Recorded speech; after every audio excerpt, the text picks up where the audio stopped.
All right, good morning, everyone, and welcome to our webinar this morning. I am Ted Rhinehart, Retirement Plan and Institutional Director here at JFS Wealth Advisors. I will be your host and moderator for today's webinar.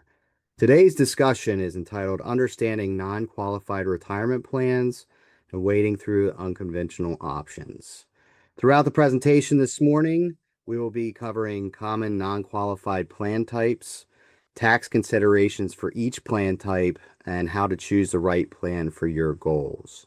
While many businesses and business owners focus on the ever-growing fiduciary rules and regulations covering qualified retirement plans, as they should, providing additional benefits to themselves and/or key employees, plus any tax savings that accompany these types of plans, can be a really huge win. Non-qualified plans may be an untapped resource for many business owners that may not have thought to look into these types of plans previously. With me today to review these topics is Al Lorenzi, principal and co-founder of the LRM Group. As principal and co-founder of the LRM Group, Al focuses exclusively on providing objective insurance consulting support to fee-based and fee-only advisor and advisory firms. As an independent insurance advisor and advanced insurance planning consultant, Al's emphasis is rooted in insurance plan design and consultation for a broad range of financial, professional, trust companies, tax, and legal counsel. Al specializes in partnering with advisors in a consultative process to assist in the areas of personal, estate, business, and charitable planning. His work often includes the design of non-qualified deferred compensation, executive bonus, and supplemental retirement strategies to support business succession and key employee retention planning. He also brings additional expertise to assist with the review and analysis of existing insurance policies. Al began his career with Northwestern Mutual in 2001, received his bachelor's degree from Robert Morris University, is a certified exit planning advisor, and a non-qualified plan consultant through the National Association of Plan Advisors. He serves on the board of directors for the Pittsburgh chapter of the Exit Planning Institute. Al and his wife reside in Jefferson Hills, Pennsylvania, along with their two sons. Before I kick it over to Al, three quick housekeeping items that I want to just review real quick. Number one, please see the Q&A function at the bottom of your screen. If you would like to submit a question or questions for the Q&A part of our session following the presentation, please submit through this function, and I will certainly monitor that as we go through Al's presentation here. Number two, we control the microphone mute feature, so you will notice that your microphone is turned off, so unintentional background noises do not interfere with the presentation. And lastly, should you need to depart early, or if you would like to listen to the presentation again, this webinar is being recorded and will be available to all attendees within the next few days. Without further ado, I will turn the presentation over to Al to walk us through the key topics for non-qualified plans. Thanks, Ted, and thank you to JFS for having me today. Before we dive into all the world of non-qualified plans, let's start with why is this even important? Why would companies want to consider a plan like a non-qualified plan for their organization? And really what that has to do with is three things: recruiting, retaining, and rewarding key individuals in the organization. So, a non-qualified plan, unlike a qualified plan, so we like to keep things simple. A qualified plan, and Ted is heads up the qualified plan department for JFS. Those plans you have to do for everyone the same thing. Non-qualified plans, have to have the same rules and restrictions. And with non-qualified plans, you can do for a select group. And typically that select group is people that you want to reward above and beyond the benefits in the organization that is offered to everyone. And at the same time, you want to retain and hopefully potentially recruit top talent to the organization, because as a business owner, you know that this is a big challenge. If you have employee turnover, that costs money, that's extra time and resources. So if we can put together benefit packages that layer on top of the group plan for everyone else, that could potentially help reward and retain key individuals. And how I like to kind of phrase, the risk that most companies have, it's the human capital risk. Okay, if you think about it, the most successful organizations, they understand that their people are their biggest assets. And so, when they look at risk across an organization, they a lot of times have different insurance or protections in place for various risk of, and you can see that on the left side, the types of things that companies protect. The things that kind of go fly under the radar, so to say, is that human element. Okay. And what are we doing to ensure or protect that our key individuals in an organization stay here long term? Okay. Um, so, when we think about these non qualified plans, I always like to start like, why is this important? And I think, employee retention and rewarding and retaining top talent is really, really critical to the success of an organization. And think about it in a couple different ways. Okay. One, think about, are there people that if they came in to your office tomorrow to put in their 2 weeks, you anxiety would go super high and you'd be like, oh no, we're in trouble. Okay. I like to say these people are what I refer to as mission critical employees. Okay. So these are, employees that are critical to the success of the company, that if they weren't here tomorrow, these are the folks that you want to think about for potential non-qualified plans or some type of employee retention program. Um, I don't know who said this, but I heard this in a conference one time, and I thought it was just really interesting, kind of to, frame it a little bit different, where, again, these employees are the biggest assets. They walk out the door every every evening, and we're really hopeful that they come back, right? To make that business hum and be successful, and to use that to grow enterprise value and protect enterprise value. So, obviously, the answer to today's question about what you do to retain, reward, and recruit key employees is non-qualified plans. And today we're going to do a high level kind of overview of what the various plans are and how they could work. Okay. And, when we think about these different areas, you know, companies can always pay an additional bonus or different compensation packages. But what are ways that we can offer employees above and beyond that to retain them in that organization long term, that you can have less stress or anxiety, that when they walk out that door in the evening, they're coming back the next day or the next working day, so to say.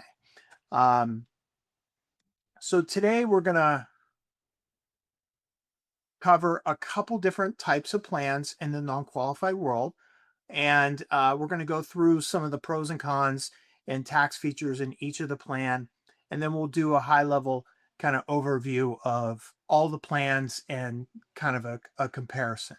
But before we dive into each plan, I wanted to give you an overview of kind of how non-qualified plans work. Okay. And I always like to start here because there's an interesting kind of way that these plans are structured, a little bit different than a qualified plan, that just we don't want to skip. Okay. So there's kind of 4 steps. The first step is we want to identify who that select group is, who those key employees are. And in most cases, if the plan's governed under Section 409A, which some of the non qualified plans are, okay, it says that you must discriminate. So you can't do this for everyone based on those laws. And I think that's kind of interesting that the laws are written for these plans that requires you to discriminate, which seems like a dirty word. And a lot of business owners are like, I thought we had to do everything the same for everyone. So again, just a different type of a plan, a different type of approach.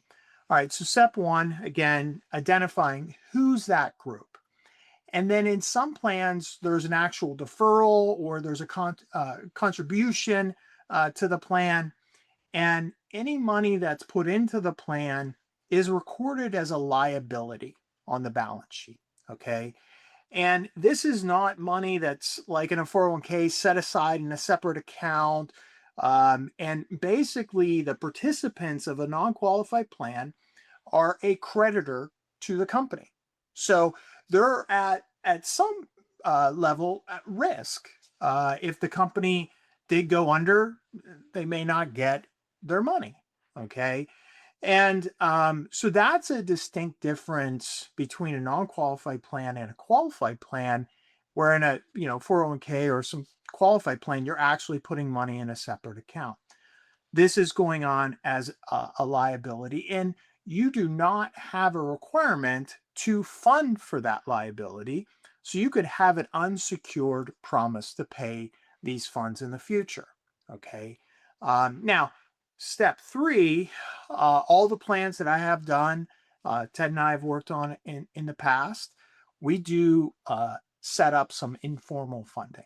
So I think it's prudent if you're going to make a promise to pay money to a key employee, or they're deferring some money to put into this plan, they're actually taking real money and putting it off to the side to fund for these obligations in the future. The analogy I like to use with companies is, if you had kids or know anyone that has kids, it's kind of like college planning. Like, okay, I have this liability potentially in the future. I could either, start saving now for that, or, when they go, if they go, I'll figure it out and pay it out of cash flow. And, we can imagine how that would go in a deferred compensation plan if you didn't fund for it, and then all of a sudden you have people retiring, investing, and you have to pay out. The cash flow in the business is only equipped to do so much, and that would be a heavy strain on the company. And then the last stage is the distribution stage. So a lot of these plans will have a vesting schedule. They'll have triggering events such as retirement, separation of service, disability, death, whatever that triggering event is. And there's rules on how that is paid out to the participants. So at a high level, this is how these plans are kind of set up. Okay. So let's first look at a true non-qualified deferred compensation plan. And in this plan, this is where executives are deferring extra money above and beyond the 401k pre-tax into an account.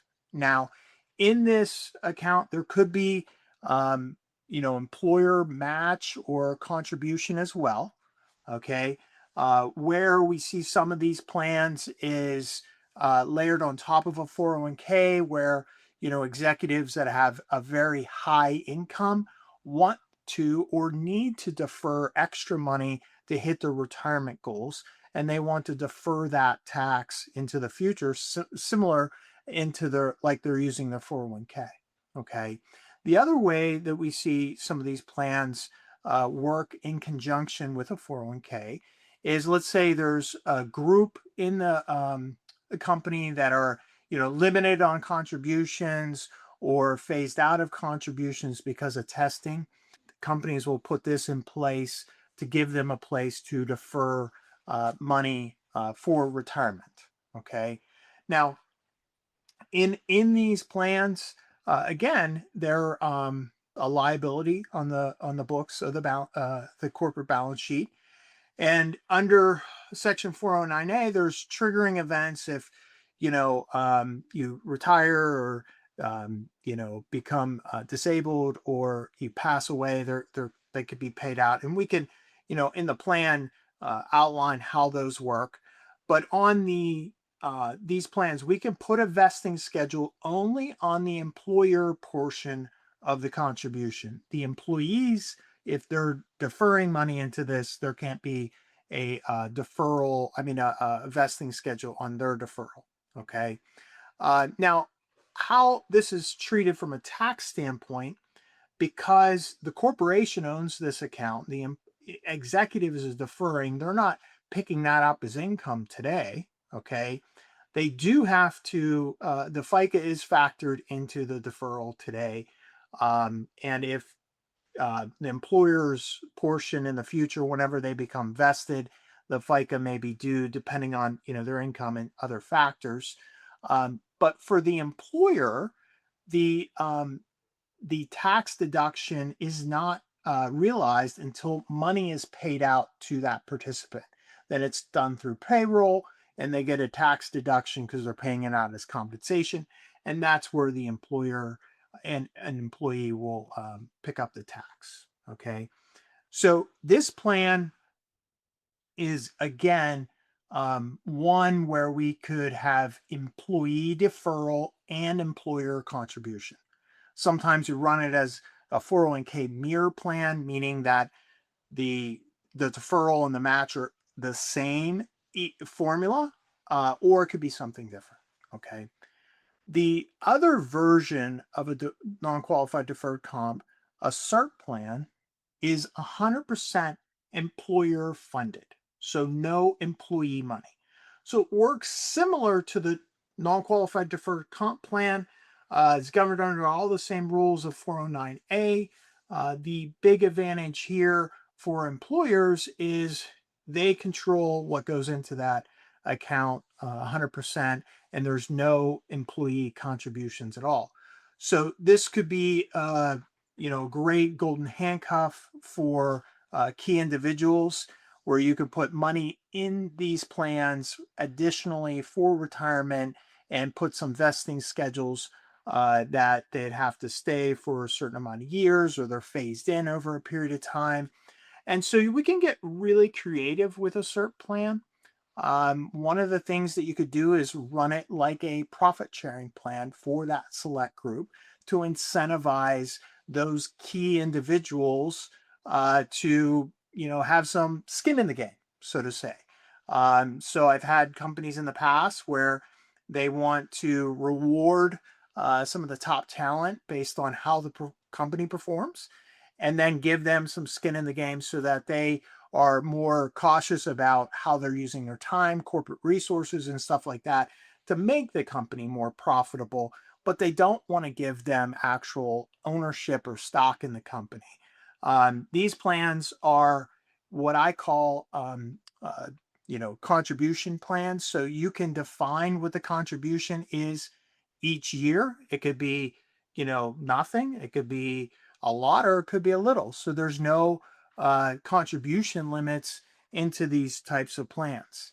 Um, these plans do, you can have some flexibility on the vesting. So, for example, you could do a rolling vesting schedule. So each contribution has its own vesting schedule. So let's say, we make a contribution today and it has a vesting schedule of 10 years. Then next year we'll make another one, it has another 10 years, and so on and so on. So you have this, it's never a good time to kind of retire. We could do cliff vesting, and where, you're not vested in anything until, 65, or pick an age. Okay. And in these plans, the corporation owns the account. We're still setting up that liability for what's in the plan, and we creating that informal funding of having an account owned by the corporation where we're putting money into um, that to fund for those liabilities. And we'll get into the informal funding just a little bit. Sometimes what we'll see is traditional investments in that informal funding. Sometimes we'll see life insurance in those informal fundings, and the life insurance policies are, you know, really strictly kind of corporate only kind of life insurance policies that we use that help kind of grow assets. And one of the main reasons that corporations will use life insurance in the deferred compensation plans is any growth in the cash value grows tax free. So it's one of the few assets that a corporation can own that's going to grow tax free, because the contributions in the for the participants are growing. They can pick, you know, different mutual funds. We could set it up where there's a menu of mutual funds similar to the 401k that they can pick from. And, we're tracking that liability. So if those aren't growing by taxes, it would make sense that the employer's informal funding isn't, having that tax drag. So these are things that we would look at and, review with clients to figure out what's the best funding source for these plans. On the back end, once people are paid out, just like the other non-qualified deferred compensation plan, run through payroll, you're getting a tax deduction at that point. They're picking that up as compensation and paying tax at it once they're vested in separation from service. The next plan that I just want to go over, is a 162 bonus plan. This plan is not governed under Section 409A, so you have a little bit more flexibility under those rules on who we can include. And how this plan basically works is, an executive would have a life insurance policy. The corporation would pay the premium on the life insurance policy. So they're getting a deduction, since that is compensation paid out as a bonus to this executive. And the executive would have to pay tax on that contribution. You could do what's referred to as a double bonus. So you're paying the premium and deducting that, and then bonusing them a little bit extra to neutralize what the tax is to that individual. And one of the things that we'll see with plans like this is we add a restrictive endorsement onto the plan. And what that is it limits the ability for the executive to access any of the cash value in the plan. And it could create an obligation if they left or didn't meet up to the servicing agreement in there, that they would have to pay some or all of that money back into the organization. But one of the keys here to realize is the executive owns the account, they own the policy. Um, so to get that money back from them, they would have to write that check. You'd have a legal document to be able to create that money coming back, but you would need them to take some action. It could be subject to um, some litigation if it's questionable. But the big advantage to these plans for employers is they're really simple. You get a current tax deduction today, and then the executive is getting life insurance for their family plus the cash value that's growing inside the policy that they could use for retirement purposes. Next, split dollar is a very common tool used in corporations for a select group. There's two different types of split dollar: the collateral assignment and the endorsement. And basically, split dollar is a way for a corporation and an executive to share in the benefits of a life insurance contract. So we'll start with the endorsement side because it's a lot more simplistic. So in the endorsement side, typically what we would see is the corporation would own the policy and they would endorse some or potentially all of the death benefit to the executive's family. Okay. So we'll just say maybe it's $1 million for an example. So a corporation may buy 1.5 million of life insurance on this executive, retain a half million for key person that says, hey, if God forbid, they don't make the breakfast call tomorrow, we want to, protect our business because this is a key person in the organization. And then we'll allow 1 million of that to be endorsed out to his family. So in the endorsement, um, there's some imputed income to the executive, so that that $1 million is still going tax free. So there is some tables that are used to calculate what that cost is of having that benefit for his family. And normally it's a fraction of what an actual term life insurance cost would be for his family. So the good news is they're able to get a benefit for their family at a fraction of what it would cost. And the good news for the corporation, they own the policy. So if that executive left, they can't necessarily take it with them. And if they wanted to, that could be a negotiation or a bargaining chip, as the company could talk to them about, hey, we could transfer this policy to you, but we want a stronger non-compete, or something signed as a result, or maybe we want you to stay on a couple more weeks to help kind of train your replacement. Okay. The other version that gets a little bit more complicated is the collateral assignment, which could be a loan regime. And basically, this is where the executive is owning the policy, and the corporation is basically paying the premium, but it's treated out as a loan to that executive. And the policy is collateralized by the company, and they potentially owe that money back, or it could be forgiven down the road. We see a lot of the collateral assignment loan regime kind of split dollar in the nonprofit world, or in a C corp, where the with owners could lend out money through this kind of a strategy, and get some money out of the corporation at a little bit less of a tax liability. But it can be used in a variety of different ways. And again, what we see with executives as towards retirement is the companies are loaning these premiums to the executives. And then eventually what happens is they forgive that loan, and they have to pay tax on it. And they'll use some of the cash value inside the policy to pay Uncle Sam. And they have the policy with the excess cash free and clear that they can use for estate planning, or their personal living expenses in retirement. So when we look at, and there's more plans than just this. There's, a deferred bonus plan, which is becoming more popular.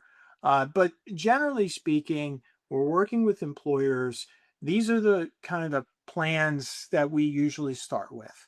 If we want to retain, reward key talent, we're looking at these various different types of plans. And really, uh, depends on what you're looking for. You know what I mean?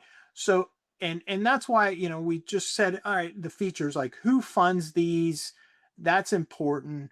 Um, and then who controls it, really important. If you're looking for, the strongest golden handcuff, you can see that the executive has no controls. So, the CERP plan is definitely it provides the um, strongest golden handcuff. And from a regulatory standpoint, if the plan's governed under 409A, we just need to make sure that we're following the rules there. We'll typically, if it's a 409A plan, we'll partner with a TPA to administrate the plan, to make sure that it's all in line, and those plans have to be filed with the DOL. So the TPA will do the DOL filing and everything like that. And really, at the end of the day, these things can get really complicated fast. And so, just think about, what plan and why. Okay. Again, the non-qualified deferred compensation plan, it's really where we see it is where executives are looking or needing to defer extra money. Okay. So if you have those types of situations, that may be a good area to start. Again, those are situations where, their deferral into the 401k is just, not enough based on their income to save for retirement. Or if they're in a situation where they can't contribute because of testing issues to the current 401k, then the non-qualified plan would be an ideal thing to consider. Okay. For a lot of employers, the 401k is a great solution, provides everything that the employees need to use for retirement. So if that's the case, then one of the other types of plans could potentially be appropriate.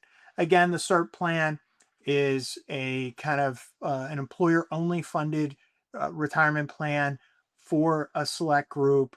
And then the 162 bonus would keep it, simplistic, but it give that immediate tax deduction. With the split dollar, it's just a way to share some of that, either the death benefit or also the cash value, split out between the employer and employees. Okay. Um, so this all sounds great. Where do you go from here? What would be the potential next step? And really, I think the first step is, who are those mission critical employees? Who are the folks that, what, we want to retain, we need to retain for the success of the company? And so from there, then I think, you schedule a meeting with an expert to help understand your situation better, and then they can, bring a plan to you that most aligns with your goals. Because one of the I think blessings and a curse in the non-qualified world is there's so much customization that you could do. So, we wanted to keep it kind of high level today, but each of these areas get incredibly granular on all the different things that you can do and all different ways that you can put it together. So, what I try to do, and I know Ted does the same, is try to get a deep understanding of what the goals and objectives are, and then present you, okay, here are a couple plans that I think would be most appropriate. And then from there we would engage, other advisors, your accountant, your attorney, potentially a TPA, especially if we're using a 409A plan, and look to create the actual plan and stuff like that, and then review, the funding options. So in the funding options, again, we're going to review, okay, how best to fund these plans. Should we use traditional investments? Should we use life insurance? What is the best tool to fund for these plans? And those are the kind of the steps to put a plan in place. The other important step here is having an annual check-in or a check-in periodically to review, how are things going? Do people need to be added or maybe removed from the plan? And how's is the funding in line with the liability and stuff like that? So those are things that we do on after implementation.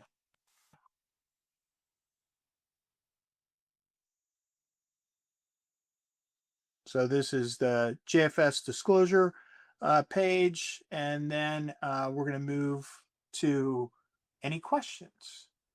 All right, great. Thank you, Al. Appreciate it. Appreciate the information and the knowledge. I kind of mentioned this at the beginning, but I really do feel that in 23 years working in the retirement plan world, that these kind of non-qualified plans really are an untapped resource that can be used much more than what we typically see. So, certainly as Al mentioned, this is stuff that we do. These are kind of plans that he and I work on. So if anyone is interested or has questions, or as Al kind of went through the steps there of, what's next, that's where we can help. That's where we come in and can kind of, could start those conversations for sure. Yeah, Um, and Ted, just to build upon that, it's interesting because most Fortune 500 companies have these plans. So this isn't like foreign for the large corporations. what we're seeing is we're trying to bring it to the small business owners. Okay. And I look at it as, most companies may have two or three really key individuals. If you lose one, that's a high percentage. Where if you're like some huge corporation that has 100 and some thousand employees and you lose one key person, you should be okay. you know, Mhm. it's so we're just bringing the concepts that have been around for a long time in these big corporations down to smaller business owners, which a lot of times they're not real small companies, but you know what I mean. Yep, yep. They're not the behemoths that are out there today, but certainly important to us, to the economy, to our communities as well. So, yeah, absolutely. Great point, Al. Obviously, we're going to go through some question and answer here. If anybody that's still on the call here has any questions, please feel free to put them into the chat function that's listed or that's available down below. Al, there are a few questions here I wanted to go through. Especially maybe towards the end there, especially with the split dollar in particular, you're talking about life insurance, right? And that's used as kind of the investment vehicle of sorts for those kinds of plans. Can you kind of go through what the different kind of investment vehicles are in the life insurance versus the more traditional, mutual funds, ETFs, that sort of thing, and kind of just give a high level overview of why life insurance versus those more traditional investments. Yeah, and through the informal funding, we look at different funding options. So, with the split dollar and the 162 bonus, it's kind of exclusive to the insurance world. But on the non-qualified deferred comp and the SERP, any plan that's really under 409A, you don't have to fund for those. So we could really use any kind of funding mechanism. The two that we evaluate probably on every case is traditional investments versus life insurance. So it's all about the numbers for me. It's about what's the time horizon. So if it's a short term kind of plan, traditional investments are probably going to be more favorable. But you have to consider the tax drag with the traditional investments versus the insurance. You don't have the tax drag, but you have the cost of insurance drag. And so sometimes what we find is if these are key individuals, the corporation would benefit from having some key person coverage on them as well. So that's an added feature to having the life insurance. The long-term added feature of having the life insurance is a way, eventually, once they pass, the corporations retain these policies, they could recoup a lot of their costs on the death benefit that's still paid out, maybe 30 years out or whenever the person passes. So yeah, and the plans that you and I have done together, we've looked at both, and I know the one that I'm thinking of, we use traditional investments over insurance, but they were an ESOP, so they didn't pay tax. So it was a little bit of a different situation. Yeah, and one thing I wanted to mention too earlier too, and we sit down with these selected individuals that are participants in these non-qualified plans. I mean, even the long-term prospects for these individuals is phenomenal, can be phenomenal. So I don't want to let that go too. Yes, it's important to, for retention of these employees and give them like, the golden handcuffs that you mentioned, but it Yeah. can be a significant benefit that, in certain situations, depending on the plan, they might not have to put a single dime in of their own money. So it is phenomenal to be able to use. And kind of as you talk about retaining key employees, how have you seen companies use these types of plans to recruit that kind of top talent, which I think kind of goes above and beyond, hey, we have these people, we want to maintain them. This is actually recruiting those key employees. Yeah, there's so many creative ways where we can use this. I had a company about a year ago I worked with, and they were trying to recruit some top talent, and they were in competition with, ironically, another competitor in their market for the same person. And so we put together a deferred compensation plan as far as the offering to this person. So they did $100,000 signing bonus to this person, but it went into the plan. And there was a vesting schedule for this situation over a 20-year period where every 5 years was like 25%. And then that 100,000 went into the plan. He got to pick how that grew, and that would be there. So it was just an interesting way to package something from a recruiting standpoint, to get that person. And good news, they did get him on board, and I talked to them earlier this year, and they're really excited, and it's really working out well. Great, great. Definitely a good example of, it's not just putting something in place for today. It's something that could help the business for the continuous or foreseeable future for sure.